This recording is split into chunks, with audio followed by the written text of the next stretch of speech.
Guys, आप सभी का स्वागत है आपके अपने गुरु ज्ञान अड्डा डेली करंट अफेयर की क्लास में। और मैं नीरज सर आप सभी का हार्दिक स्वागत करता हूं। तो आज हम डेली करंट अफेयर 10 दिसंबर 2021 के मोस्ट इंपोर्टेंट क्वेश्चनों की चर्चा करेंगे। तो देख लेते हैं आज का पहला क्वेश्चन। आज का पहला क्वेश्चन है कि हाल ही में भारत की पहली मनोचिकित्सक यानी कि महिला, तो भारत की पहली महिला मनोचिकित्सक का हाल ही में निधन हो गया है। उसका नाम क्या है? तो उनका नाम है शारदा मेनन। ओके गाइस, तो हाल ही में जो शारदा मेनन है ये भारत की पहली मनोचिकित्सक यानी कि महिला मनोचिकित्सक थी और इनका हाल ही में निधन हो गया है।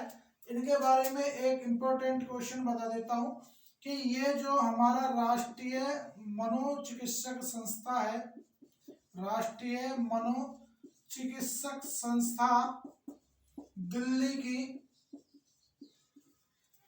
पहली महिला प्रमुख रही है, लंबे समय तक रहने वाली। तो ये जो राष्ट्रीय मनोचिकित्सक संस्था है इसकी काफी लंबे समय तक क्या रही है? प्रमुख रही है। इसी के साथ ही मैं आपको बता देता हूं इनका पूरा नाम क्या है। तो इनका जो पूरा नाम है वो है मंगनी कला शारदा मेनन। गाइस, ये कहाँ की रहने वाली हैं? तो ये आपको याद रखना है, ये आपके कर्नाटक राज्य की हैं और 1952 में यानी कि 1992 में इन्हें पद्म भूषण अवार्ड मिल चुका है, पद्म भूषण पुरस्कार मिल चुका है। क्यों मिल चुका है? सामाजिक कार्यों के लिए इन्हें ये पुरस्कार मिल चुका है। ये तो हो गया इंपॉर्टेंट क्वेश्चन। इसी के साथ बात कर लेते हैं कुछ अन्य शारदा मेनन के साथ अभी हाल ही में कुछ भारत की स्पेशल विभूतियां रही हैं, उनकी बात कर लेते हैं जिनका हाल ही में निधन हो गया है। जैसे कि पहले है एस पद्मनी।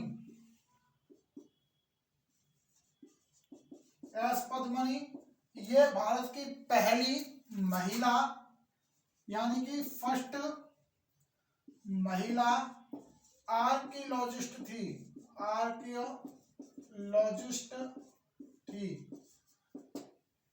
ठीक है गाइस। इसी के साथ पद्मा सचदेवा, इनका नाम ध्यान रखना। डोंगरी भाषा की, कौन सी भाषा की भाई? डोंगरी भाषा की पहली आधुनिक कवित्री। ठीक है, इनका निधन हो गया। इसी के साथ में आपको निर्मल कौर का नाम याद रखना है, इंपॉर्टेंट है निर्मल कौर। ठीक है, ये कौन थी? भारत की पहली महिला बास्केटबॉल कैप्टन थी। कौन थी? भारत की फर्स्ट महिला बास्केटबॉल कैप्टन। ठीक है, और जो मिल्खा सिंह जी है ना आपके, उनकी ये पत्नी थी। मिल्खा सिंह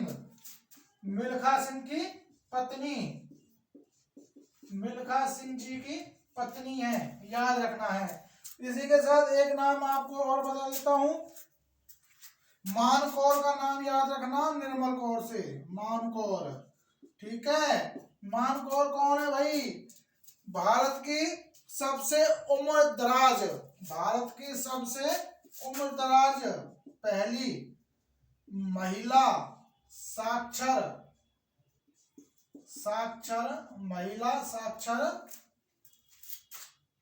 छात्रा, जिनकी उम्र कितनी थी?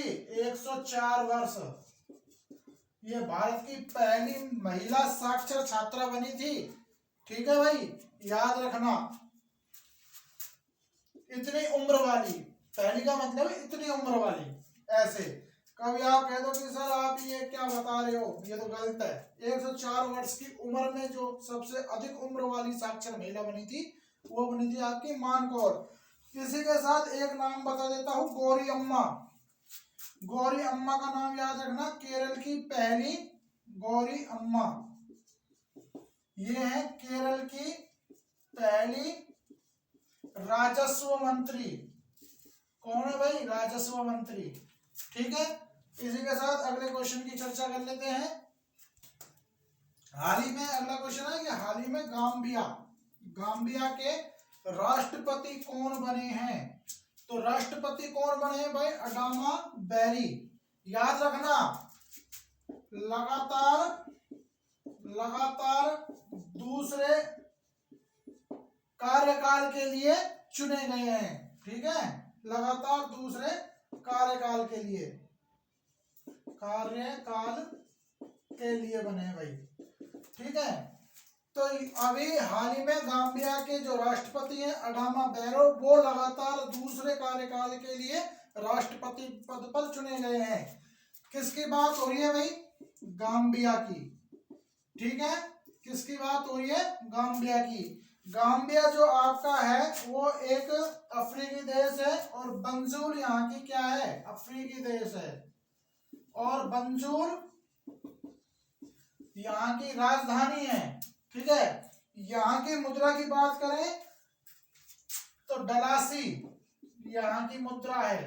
ठीक है, गाम्बियन डलासी यहाँ की मुद्रा है। ये आपकी मुद्रा हो गई डलासी। इसी के साथ राष्ट्रपति कौन बन गए हैं वर्तमान में? अडामा बैरो। ग्लोबली अगर बात करें कुछ चर्चित चेहरों की या अन्य देशों के राष्ट्रपति, राष्ट्र अध्यक्ष या प्रधानमंत्रियों की, ग्लोबली चर्चित राजनेता, इस तरह से हम समझ सकते हैं। ठीक है, तो पहला आपका नाम आ गया है ओलाफ स्कोल्ज।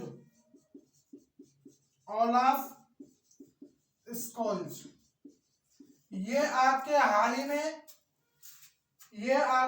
ही में जर्मनी के क्या बने हैं? नए चांसलर। जर्मनी के नए चांसलर बने हैं। ठीक है, मर्केला की जगह ये बन गए हैं, एंजेला मर्केल ने क्या दे दिया भाई? इस्तीफा दे दिया। ठीक है, दूसरे अगर चेहरे की बात करें तो दूसरा चेहरा आपका है अब्दुल हमदेक। अब्दुल हमदेक की बात करें तो सूडान के नए, कहां के? सूडान के क्या बन गए हैं? नए प्रधानमंत्री। तो सूडान भी क्या है भाई? एक अफ्रीकी देश है। ठीक है, क्या है? अफ्रीकी देश है। और दूसरा अफ्रीकी देश हमने ये पढ़ लिया, कौन सा? गाम्बिया।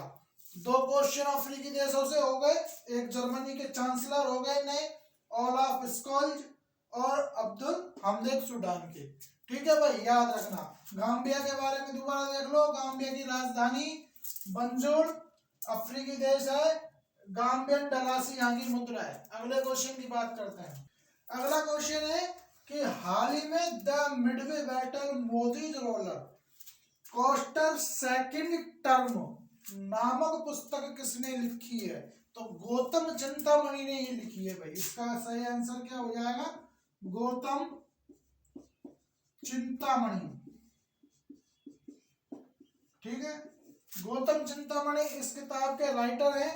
ये आपको याद रखनी है, किताब का नाम है the Midway battle Modi's roller coaster second term. किताब का विषय क्या है, मतलब इसकी विषय वस्तु क्या है? तो इसकी जो विषय वस्तु है वो है भारतीय राजनीति। क्या है? इस किताब में भारत के राजनीतिक परिदृश्य है। तो जो भारत का राजनीतिक जो परिदृश्य है, जो पिछले 10 साल में आया है, यानी कि 2000 2011 से 2021, इन जो 10-11 सालों में जो चेंजिंग हुई है भारत के राजनीतिक परिदृश्य में, वो इसमें विषय वस्तु के तौर पर दर्शाया गया है। इंपॉर्टेंट इस किताब से क्या है, इंपॉर्टेंट है इस किताब से क्या है कि इसको जो रिलीज किया है ना भाई, राइटर तो ये हो गए, लेखक तो ये हैं, लेकिन इसको प्रेषित यानी कि रिलीज करने वाले कौन है, तो इसको रिलीज किया है आपके हमारे भारत के उपराष्ट्रपति जी, जिनका नाम क्या है, श्री वेंकैया नायडू, वेंकैया नायडू जी, इन्होंने इसे रिलीज किया है। ओके गाइस, अगली कुछ अभी हाल ही में चर्चित रहने वाली पुस्तकों के नाम बता देता हूँ गाइस, याद रखेंगे, जैसे कि the origin story of India state, the origin stories of India state, ये किसकी पुस्तक है, वी.एस. श्रीनिवास। इसी के साथ ही एक और पुस्तक को हम देख लेते हैं, स्टार्स इन माई स्काई,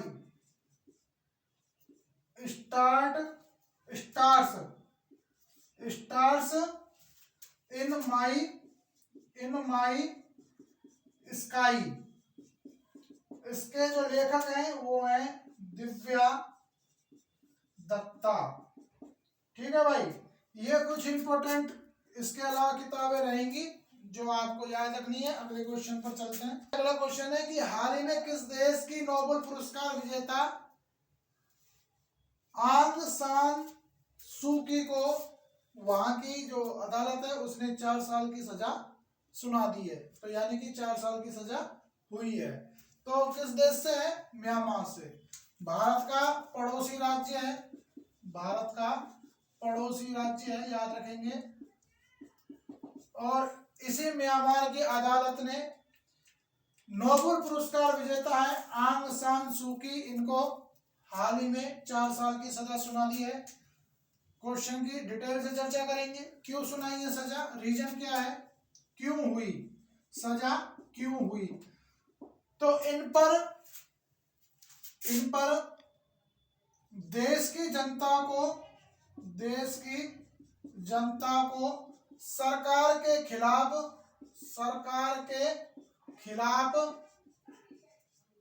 भड़काने और कोविड-19 था उसके जो नियम है, कोविड-19 नियमों की अवहेलना मतलब उनको नहीं मानना, अवहेलना करने के लिए इनको 4 साल की सजा सुनाई गई है।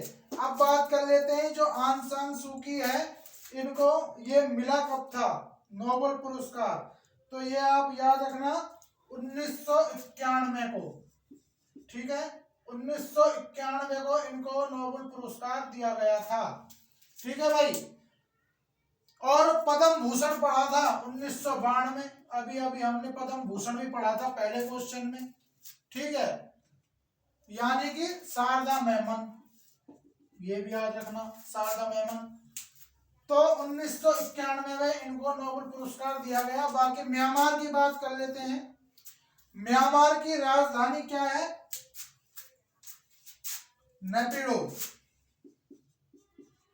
नेपिडो यहाँ की राजधानी है। मुद्रा यहाँ की क्या है, मुद्रा यहाँ की क्या भाई, क्या है। राष्ट्रपति हैं वी मिन्नत, राष्ट्रपति वी मिन्नत। इसी के साथ प्रधानमंत्री की अगर बात करें मिन आंग हलिंग, तो प्रधानमंत्री है मिन आंग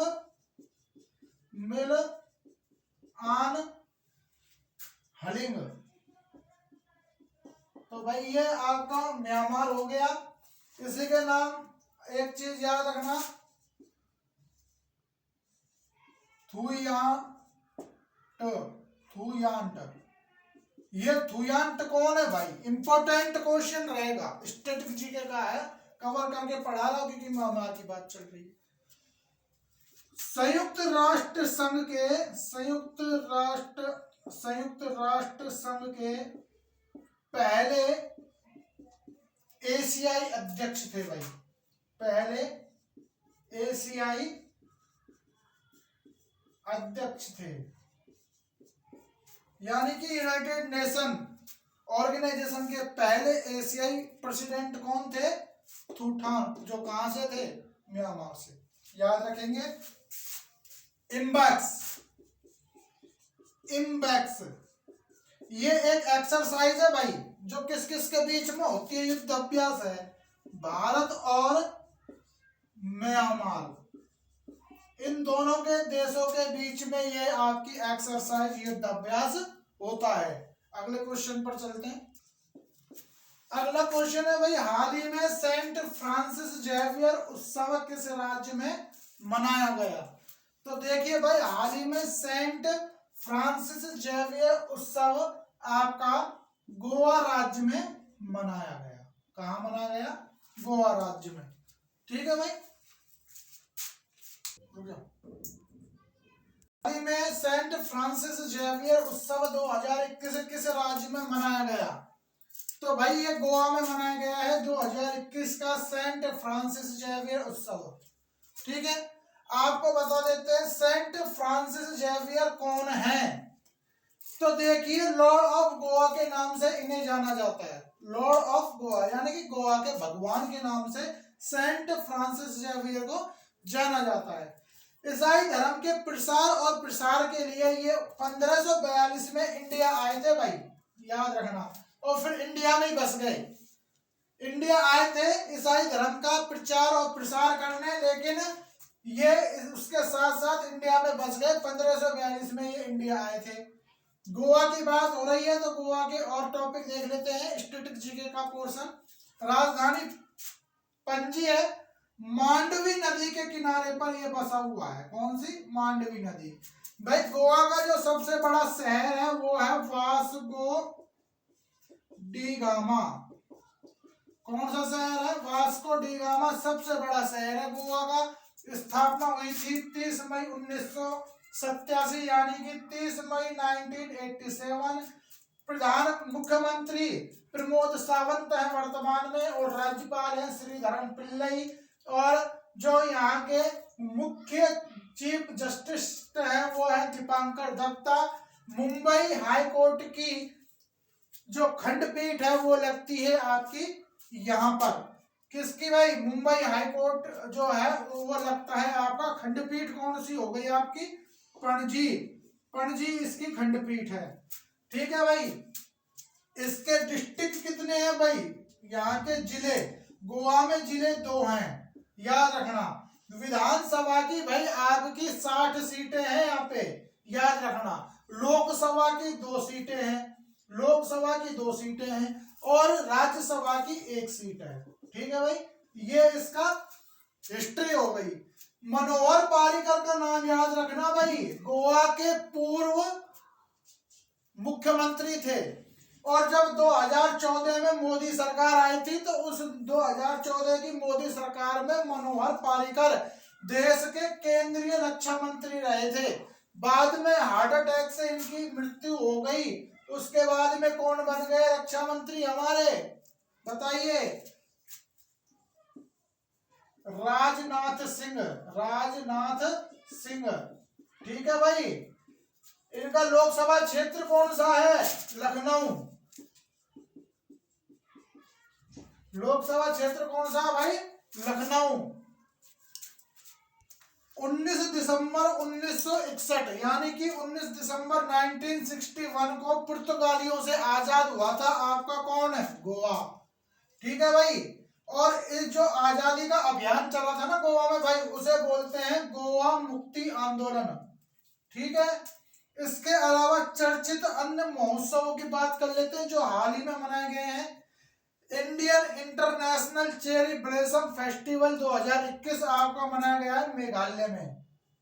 ठीक है भाई, और मेघालय में आपका बनाया गया है वांगला महोत्सव 2021। तो मेघालय से दो याद रखने हैं, चेरी ब्लॉसम फेस्टिवल और वांगला, वांगला है बांग्ला नहीं है, वांगला महोत्सव 2021। इसी के साथ हॉर्नबिल फेस्टिवल, ये आपका नागालैंड में बनाया गया। ठीक है भाई, कमेंट जरूर किया करो, जो हम आपसे कमेंट करने की कहते हैं उसमें कमेंट करके जरूर बताया करो। तो ये तो था हॉर्नबिल फेस्टिवल, ठीक है, नागालैंड का। बोईता वंदना महोत्सव 2021, जो आपकी छठ पूजा होती है ना बिहार में, झारखंड में, छत्तीसगढ़ में, उसी तरीके का ये त्योहार है। और ये मनाया गया था आपका कहाँ भाई, उड़ीसा के अंदर, उड़ीसा में 2021 का मनाया गया था बोईता वंदना महोत्सव। और बूंदी महोत्सव राजस्थान में मनाया गया था 2021 का। बूंदी महोत्सव है, बूंदी से ही पता लग रहा है राजस्थान का एक डिस्ट्रिक्ट है। ठीक है भाई। अच्छा, सबसे एक निवेदन है कि कमेंट जरूर किया करें। आपसे हम क्लास में कुछ भी क्वेश्चन कहते थे ना कि भाई कमेंट करके बताना, तो कमेंट करके आप जरूर बताएं आपको क्लास कैसी लग रही है, या हमें आपको और क्या संशोधन करना चाहिए पढ़ाने के लिए, या आपको और क्या अधिक हम दे सकते हैं, उस बारे में आप जरूर कमेंट करके बताएं। आप इसी तरह से अपना सहयोग बनाकर रखें हमारे साथ। आपका अपना चैनल है, ऐसे ही प्यार से आप इस चैनल को देखते रहिए, इस चैनल पर आते रहिए, पढ़ते रहिए और अपने दोस्तों में लाइक करते हुए शेयर करते रहिए। धन्यवाद।